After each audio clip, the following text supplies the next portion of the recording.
Students, I am Monica Sharma. Today I will start class 12th Indian History theme 10. I have already explained 2.1 and this is 2.2 the Santhals pioneer settlers. अब यहाँ पे आपको मैंने 2.1 में बताया था कि पहरियास थे। तो पहरियास कौन थे? जो कि आपका शिफ्टिंग कल्टीवेशन को एक्वायर किया हुआ था उन्होंने राजमहल हिल्स में, ठीक है। और वो भी राजमहल हिल्स में भी कौन सा पार्ट? Deeper part, okay. और संथाल्स कौन थे? संथाल्स एक परमानेंट सेटलर्स थे, ठीक है। ये भी क्या थे? ये एक तरह का ट्राइब है, ठीक है। जैसे पहाड़िया है वैसे ही संथाल्स भी है, ठीक। तो संथाल्स क्या थे? एक परमानेंट सेटलर थे। ये क्या करते थे? ये अमाउंट ऑफ मनी किसको देते थे? आपका जमींदार्स को। और जमींदार्स किसको देते थे? वो देते थे ब्रिटिश ऑफिशियल्स को, ठीक है। ब्रिटिश ऑफिशियल्स या फिर आपका ईस्ट इंडिया कंपनी ऑफिशियल्स को। At the end of 1810 Buchanan crossed Ganjuria Pahar which was part of the Rajmahal range. अब ये क्या है? ये एक प्लेस का नाम है, ठीक है, जो कि पार्ट है किसका? राजमहल रेंज का। Pass through the rocky country beyond and reached a village. It was an old village but the land around had been recently cleared to extend cultivation. अब देखो ये बुचैनन कौन है? ये है आपके ब्रिटिश फिजिसिस्ट, ठीक है। तो ये क्या करने आए थे? ये आपका पूरा का पूरा वो एरिया है वो विजिट करने के लिए आए थे, ठीक है। तो ये कहाँ जाते हैं? गंजुरिया पहाड़ में, ठीक है। तो ये कहाँ है? ये है आपका राजमहल रेंज का एक पार्ट है, ठीक। तो वहां पे एक रॉकी कंट्री बियॉन्ड है, ठीक है। अब उसके बाद उनको एक विलेज दिखता है जो कि एक पुराना विलेज है, लेकिन वहां की जो लैंड है वो रिसेंटली क्या की गई है? क्लियर की गई है कल्टीवेशन के लिए। Looking at the landscape Buchanan found evidence of the region having been transform through proper application of human labour. He wrote Gunjaria is just sufficiently cultivated to show what a glorious country that might be made. I think its beauty and riches might be made equal to almost any in the universe. The soil here was rocky but uncommonly fine. अब ये क्या कर रहे हैं? ये पूरा describe कर रहे हैं उस विलेज को, वहां की सॉइल को, और वहां का पूरा जो एरिया है, पूरा जो आपका कल्टीवेटेड लैंड है, उसको पूरा ये डिफाइन कर रहे हैं कि वो बहुत ही ज्यादा ब्यूटीफुल है, ठीक है। और इसके अलावा और क्या है वहां पे? कि जो सॉइल है वो रॉकी है लेकिन अनकॉमनली फाइन है। क्यों? क्योंकि रॉकी सॉइल जो होती है वो फाइन नहीं होती। And now here had Buchanan seen finer tobacco and mustard. और यहाँ पे वो देखते हैं फाइनर टोबैको एंड मस्टर्ड, ठीक है। On inquiry he discovered that the frontiers of cultivation here had been extended by the Santhals. और यहाँ पे कल्टीवेशन किसने किया हुआ था? संथाल्स ने किया हुआ था। मैंने पहले बताया ये क्या है? ये एक ट्राइब है। They had moved into this area around 1800। और वो कब आए थे? 1800 में आए थे। Displaced the hill folk who lived on these lower slopes. और पहले कहाँ रहते थे? वो लोअर स्लोप्स में रहते थे। Clear the forest and settle the land. और वहां पे उन्होंने क्या किया? फॉरेस्ट को क्लियर कर दिया और वहां पे लैंड, वो वहां पे सेटल हो गए उस लैंड में। How did the Santhals reach the Rajmahal hills? The Santhals had begun to come into Bengal around the 1780s। यानी कि जो संथाल हैं वो पहले कहाँ रहते थे? पहले वो बंगाल रीजन में रहते थे, ठीक है। इसका कुछ पार्ट ये ध्यान रखना, जो आपका राजमहल हिल्स है इसका कुछ पार्ट बंगाल में भी आता है, ठीक है। लेकिन मेनली ये कहाँ रहते थे? ये उस एरिया में नहीं रहते थे, उस एरिया में जहां वो अभी हैं, ठीक है। और वो आना कब स्टार्ट किया? मूविंग कब स्टार्ट किया? मूविंग अराउंड 1780s में स्टार्ट किया। Zamindars hire them to reclaim land and expand cultivation. अब आपको पता है, मैंने फर्स्ट पॉइंट पे बताया था कि जो जमींदार्स थे या फिर जो रिच रॉयट्स थे वो क्या कर रहे थे? वो एक्सपांड कर रहे थे लैंड को कल्टीवेशन के लिए। तो जमींदार्स क्या करते थे? संथाल्स को हायर करते थे। And British officers invited them to settle in the Jangal Mahal having failed to subdue the Paharia and transform them into settled agriculturist. और पहरिया की जगह पे इनको क्या बनाया गया था, इनको बनाया गया था आपका सेटल एग्रीकल्चरिस्ट, यानी कि वो एक ही जगह पे सेटल हो जाए। वेराइज अगर पहरिया की बात की जाए तो वो सेटल एग्रीकल्चरिस्ट नहीं थे, ठीक है, वो मूव करते थे एक से दूसरी जगह। The British turn to the Santhals, the Paharia refuse to cut forest, registered touching the plough and continue to be turbulent. अब क्या था, जो पहरिया थे उन्होंने रिफ्यूज कर दिया कि वो फॉरेस्ट को कट नहीं करेंगे, इतना ज्यादा कट नहीं करेंगे, और वो प्लॉग को टच नहीं करेंगे। क्यों, मैंने पहले बताया था आपको कि जो पहरियास थे वो हो से करते थे, ठीक है, जो एग्रीकल्चर है उनका सिंबल क्या था, ये था, ठीक है, तो इसलिए वो प्लॉग को टच नहीं करते थे। And continue to be turbulent, ठीक है, और वो टर्बुलेंट ही रहेंगे। The Santhals by contract appeared to be idle settlers clearing forests and ploughing the land with vigor। मतलब कि जो संथाल्स थे वो कॉन्ट्रैक्ट पे काम करते थे, और इसके अलावा वो आइडियल सेटलर्स भी थे, और वो फॉरेस्ट को भी क्लियर करते थे, और वो प्लॉगिंग भी करते थे, ठीक है, प्लॉग का यूज करते थे।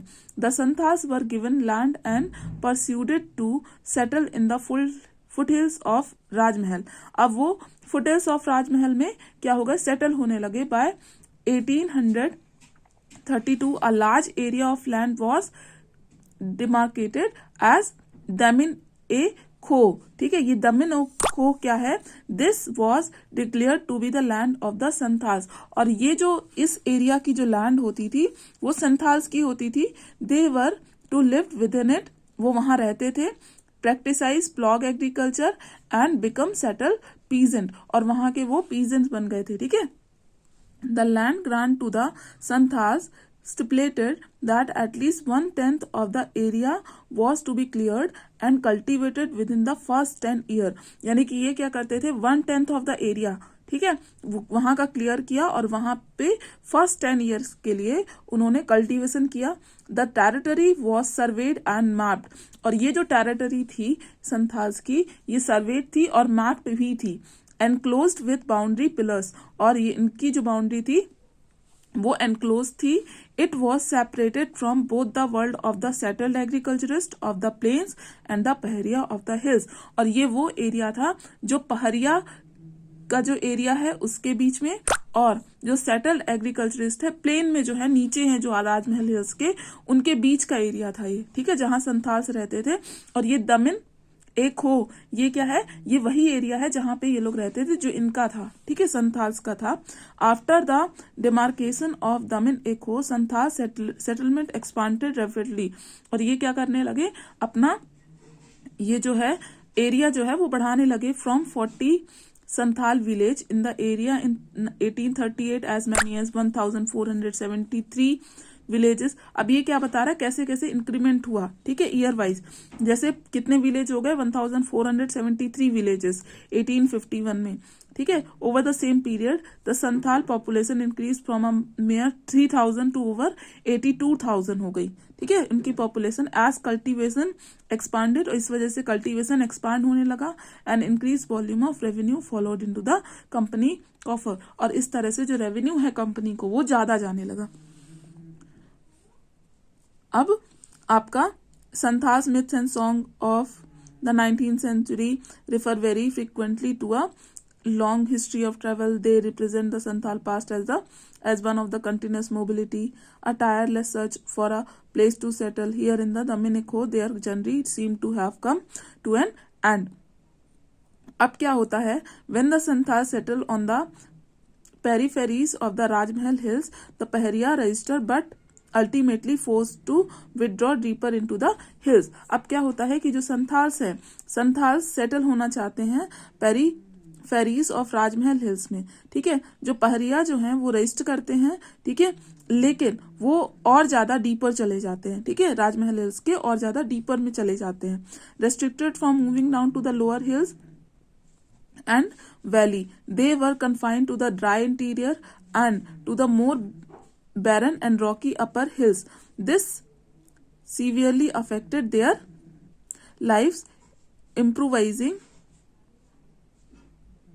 them in the long term, shifting agriculture depended on the ability to move to newer land and utilisation of the natural fertility of the soil. अब ये क्या है, ये शिफ्टिंग एग्रीकल्चर के बारे में बता रहे हैं जो आपका पहरिया करते थे। When the most fertile soil become inaccessible to them being part of the damin, the pahariya could not effectively sustain their mode of cultivation। अब पहरिया को क्या प्रॉब्लम थी, पहरियास को ये प्रॉब्लम थी, अगर ये दमिन के एरिया में आ जाएगा, मतलब संथाल्स के एरिया में आ जाएगा, तो वो यहाँ पे कल्टीवेशन जो आपका शिफ्टिंग एग्रीकल्चर वो करते हैं वो नहीं कर पाएंगे। क्यों? क्योंकि वो संथाल का एरिया है और संथाल परमानेंट एग्रीकल्चर को फॉलो करते थे। ठीक है, could not effectively sustain their mode of cultivation when the forest of the region were cleared for cultivation, the hunters among them also faced problem. अब पहरिया को और क्या प्रॉब्लम थी कि अगर फॉरेस्ट क्लियर कर देंगे इस एरिया का पूरा, तो क्या होगा, जो उसमें से हंटर्स हैं, पहरियास में से जो हंटर्स हैं, उनको भी प्रॉब्लम हो जाएगी। The Santhals by contract gave up their earlier life of mobility and settle down. Santhals ने कॉन्ट्रैक्ट किया हुआ था, इसलिए उन्होंने जो उनकी पुरानी लाइफ थी उसको छोड़ दिया। ठीक है, गिव अप कर दिया मोबिलिटी को एंड सेटल डाउन हो गए। cultivating the range of commercial crop for the market and dealing with traders and money lenders। और कल्टीवेशन किसका करने लगे वो लोग, कमर्शियल क्रॉप्स का। ठीक है, और डील किससे करने लगे, ट्रेडर्स से और मनी लैंडर्स से। अब देखो अब क्या होता है कि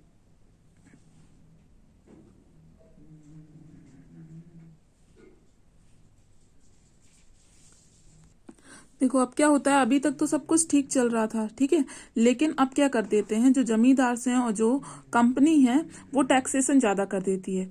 ठीक है, तो टैक्सेशन ज्यादा कर देगी तो इन लोगों को दिक्कत हो जाएगी, जो संथाल्स हैं उनको दिक्कत हो जाएगी। और फिर होता है संथाल्स रिवोल्ट 1855-56 के समय पे। ठीक है, the Santhals how ever soon found that the land they had brought under cultivation was sipping away from their hand, यानी कि जो जिस लैंड पे वो कल्टीवेट कर रहे हैं वो उनके हाथ से जा रहा है। The state was levying heavy taxes on the land, taxation ज्यादा हो गया है संथाल्स पे। Santhals has cleared money lenders, dikus जिसको बोलते थे, were charging them high rates.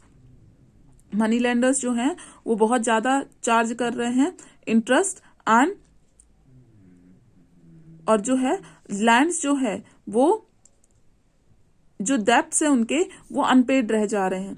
And zamindars were asserting control over the Damin area, और जो दमिन एरिया था, जो संथाल्स का एरिया था, वो जमींदार्स ले रहे हैं। ठीक है, by the 1850 the Santhals felt that the time had come to rebel against zamindars, money lenders and the colonial state. फिर उन्होंने क्या सोचा संथाल्स ने कि इनसे जो रेबल है वो लेने का समय आ गया है। तो जमींदार फिर क्या होता है, संथाल रिवोल्ट होता है। ठीक है, 1855-56 में that the Santhal Pargana was created, और उसमें संथाल परगना क्रिएट की जाती है, carving out 5500 square miles from the district of Bhagalpur and Birbhum.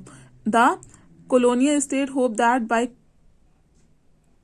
creating a new territory for the Santhals and imposing some special law within it, the Santhals could be consolidated। यानी जो colonial जो officials थे वो ये सोचते हैं कि उनके लिए अगर जो स्पेशल अगर कुछ टेरिटरी डिसाइड कर दी जाए और जो स्पेशल लॉज हैं उनके ऊपर इम्पोज किए जाएं तो वो कंसोलिडेट हो जाएंगे। ठीक है, मान जाएंगे, लेकिन वो नहीं मानते।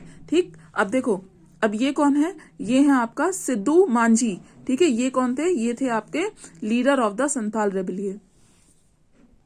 अब देखो द अकाउंट्स ऑफ बुचानन 2.3 में क्या है, अब ये क्या है, ये विजिट करने के लिए गए थे, एक फिजिसिस्ट थे, तो उनके हिसाब से क्या था, तो इस पूरे पैराग्राफ में वही दिया हुआ है। We have been drawing on the Buchanan's account but while reading his report we should not forget that he was an employ of the British East India Company. वो एम्प्लॉय थे, ये बिल्कुल फॉरगेट नहीं करना चाहिए हमें। ठीक है, his journey were not simply inspired by the love of landscape and the desire to discover the unknown, the march everywhere with the large army of people। यानी कि ये क्या करते थे, ये लार्ज आर्मी के साथ चलते थे। ठीक है, कहीं भी जाते थे तो बहुत बड़ी आर्मी उनके साथ होती थी। ड्रॉट्समैन, सर्वेयर, ठीक है, पैलेंगिन बेयरर्स, कुलीस, ये सब उनके साथ होते थे। The cost of the travels were borne by the East India Company since it needed the information that Buchanan was expected to collect. Buchanan has a specific instruction about what he had to look. यानी कि जो बुचानन थे वो क्या थे, वो एक तरह के जो कंपनी थी, ठीक है, सरकार थी, ठीक है, जो कंपनी थी ईस्ट इंडिया कंपनी, उसके क्या थे, एजेंट थे, ठीक है। As the company consolidated its power and expanded its commerce, it looks for natural resources it could control and exploit. अब आपको मालूम होना चाहिए कि जो राजमहल हिल्स है वो ग्रेट सोर्स ऑफ रिसोर्सेज है ना, ठीक। तो जैसे आयरन कोर हो गया, ठीक है, जैसे कोल हो गया, तो उसके लिए भी ईस्ट इंडिया कंपनी ने उन्हें भेजा था विजिट के लिए कि कहाँ पे कैसा है, मतलब कहाँ पे किस तरह का मटेरियल है, और इसके अलावा कि वहां के लोग किस तरह से इसको निकालते हैं। Its served landscape and revenue sources, organised voyages of discovery and sent its geologist and geographers, ठीक है, यानी कि ये सब थे उनके साथ। Its botanist and medical man to collect information. Buchanan undoubtedly an extraordinary observer, ठीक है, क्या थे वो, एक्स्ट्राऑर्डिनरी ऑब्जर्वर थे। Was one such individual everywhere Buchanan went, he obsessively observed the stone and rock and the different strata and layers of soil. He searched for mineral and stone that were commercially valuable. He recorded all signs of iron ore and mica, granite and saltpeter. ठीक है, ये सब क्या कर रहे थे, वो note कर रहे थे कहाँ पे कौन सी चीज है, कहाँ पे कौन सा मटेरियल है। He carefully observed local practices of salt making and iron ore mining. ठीक है, कि जो लोकल पीपल है वो किस तरह से माइनिंग करते हैं, ठीक। When Buchanan wrote about a landscape, he most often described not just what he saw, what the landscape was like. यानी कि उन्होंने केवल ये नहीं बताया है कि जो उन्होंने देखा है, बल्कि ये भी बताया है कि किस तरह का वो लैंडस्केप है, but also how could be transform and made more productive, वो किस तरह से उसको और ज्यादा प्रोडक्टिव बनाया जा सकता है। What crop could be cultivated, which tree cut down and which ones grown, and we must remember that his vision and his priorities were different from those of the local inhabitants. यानी कि उनकी जो priorities और जो vision है वो local inhabitants से definitely different होगा, क्योंकि वो कंपनी के लिए काम कर रहे हैं। His assessment of what was necessary was shaped by the commercial concern of the company and modern western notion of what constituted program. He was inevitably critical of the lifestyle of the forest dweller and felt that forest had to be turned into agricultural land. तो ये था पूरा, और अब I will start point 3 in the next video. So this is the end of the video. Thank you.